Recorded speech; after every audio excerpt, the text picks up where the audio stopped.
Hey guys, welcome back to 50-50. These are our Premier League predictions for the 25-26 season. Starting with the three relegation teams that I have Burnley in dead last. I know they've made a few good signings. They've spent over 100 mil. They have gone for it, to be fair, but I just still don't think they've done enough, and I think that they're overly just not good enough, and I think they're going to finish dead last. In 19th, I have Wolverhampton Wolves. I think they are truly awful. I've said it for the past 2-3 months that next year they're going down. Losing Cunha, I think, is massive. I honestly think he's one of the only reasons they stood up last year. Søren Larsen, yeah, he's good. They have a few good ballers, but honestly, I just really don't think it's enough to keep them up, and I think Wolves will end up going down this year in 19th. Last team I have getting relegated, unfortunately, is Leeds. I actually do want Leeds to stay up, and I think that they've actually gone for it as well. A few good signings. I like Leeds as a club, but again, I just think the overall Premier League is just maybe a bit too strong for this team. If they're relegation, I wouldn't be shocked, but I still do have them going down barely in 18th. Barely avoiding relegation. I have Brentford. Maybe a bit biased in terms of Henderson and Kelleher, but I just think that their experience with the overall squad and the experience of the squad staying up will help them barely avoid relegation above Leeds. Losing Norgard, losing Mbeumo is massive, so I think they are going to drop a lot, and losing Thomas Frank is massive.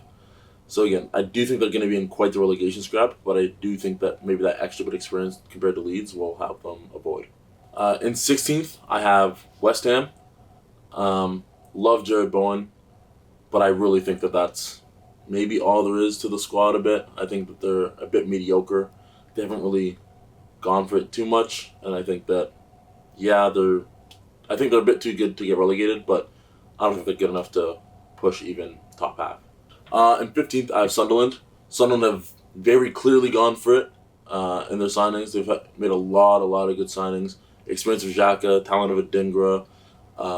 They got Mark Gui from Chelsea on loan, on top of their Mayenda and Isidore up top. I think that Sunderland squad is actually very good, and I think that they avoid relegation semi-comfortably in the 15th position. In 14th, I have Bournemouth. I think they're going to have a massive drop-off from last year, losing Zabarni and losing Dean Huijsen and losing Kierkegaard. I know they've kept the rest of the squad, but losing their whole back line is pretty tough, and losing Kepa. They lost basically their whole back line. I think it's just way too tough for them to do what they did last year.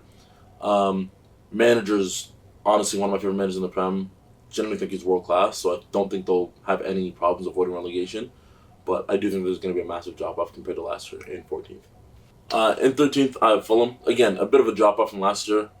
I don't think that much will change. I just think that other teams are a bit better than them.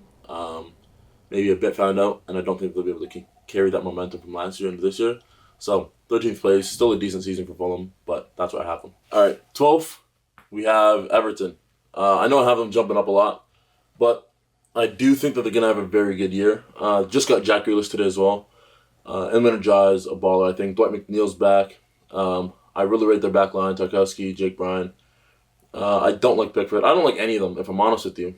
But I do think that they're going to be a lot better this year than the past, especially moving to a new stadium. I think it is just a weight lifted off their shoulders, and I do expect big things from Everton this year. Not happy about it, but not angry about it. I do like the competition, and the Merseyside derbies get a bit more live when there's a bit more to play for. So that's always good. Still bin them though, and they're still not going to do well. Realistically, they're not finishing top half, so that's good enough for me. In 11th, I have Palace, who finish 11th to 13th every single year, no miss. Oliver Glasner is probably my favorite manager outside of Liverpool.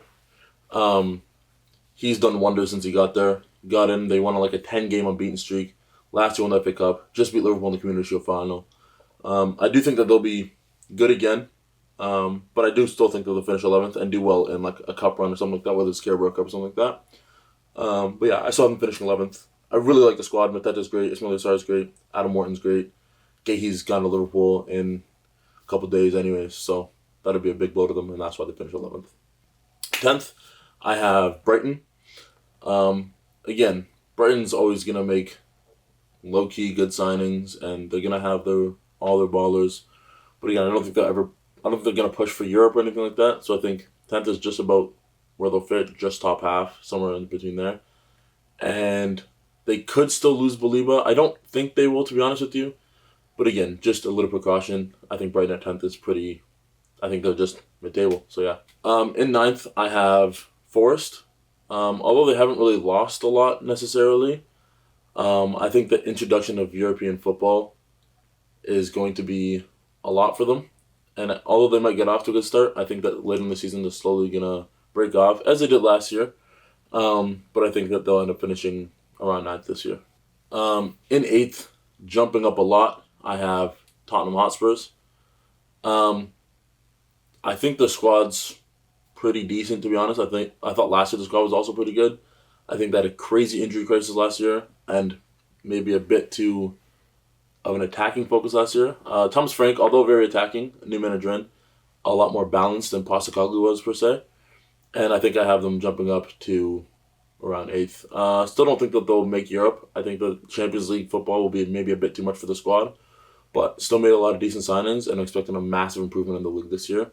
And maybe past this year, they'll do better than even eighth. In seventh, I have Villa.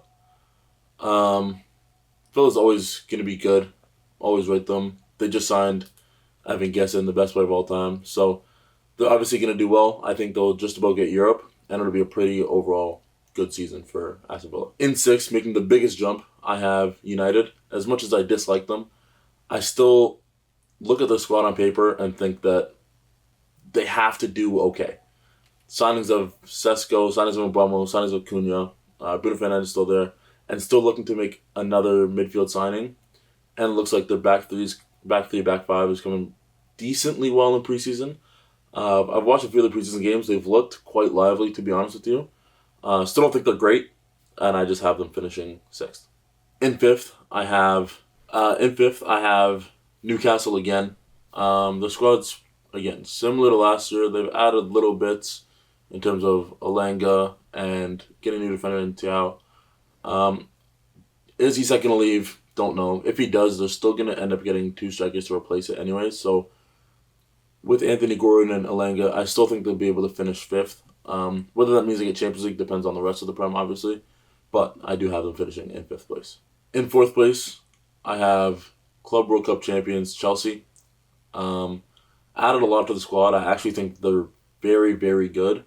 I just think that the top three are a bit better. And I think in a couple years, maybe even like 1 or 2 years, Chelsea could be fighting for that title spot. I just don't think it's going to be this year.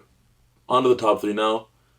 I think that when I made this list, I've had every single team in the top three finishing third, every single team in the top three finishing second and first. So I think it's going to be quite a close three-way battle for the title this year. But I did end up with having Man City in third. That could change. Coming out today, it looks like they might go for Rodrigo. So yeah, things could definitely change, but I still do have City in third. I think that coming into this year, still don't really have a right back. Trafford and Edison isn't really sorted out yet. Backline questions are still going to be there. Rodgers got injured again. Don't know if there's going to be reoccurring or whatnot. So I think there's just a little bit too much questions around Man City compared to the other two. So I have Man City finishing third. This is the part that sucks. Going on to the top two. My brain does tell me it makes the most sense to put Arsenal first and Liverpool second. Arsenal's team is so balanced. There's so much depth. And after going 3 years finishing second, it does finally make sense to put them in first. However, I'm never going to put Arsenal above Liverpool in a Prem prediction video. Liverpool's still going to find a way. Mohamed Salah's still going to be cooking. Van Dijk's going to be cooking. Hugo Ekitike is going to be cooking. Florian Wirtz's going to be cooking. We're still going to get Gehi in. And at the end of the day, we're just going to be too good. And Liverpool's going to win the league. And Arsenal are going to finish second for a fourth year in a row because that's what they're used to. And they're bottle jobs.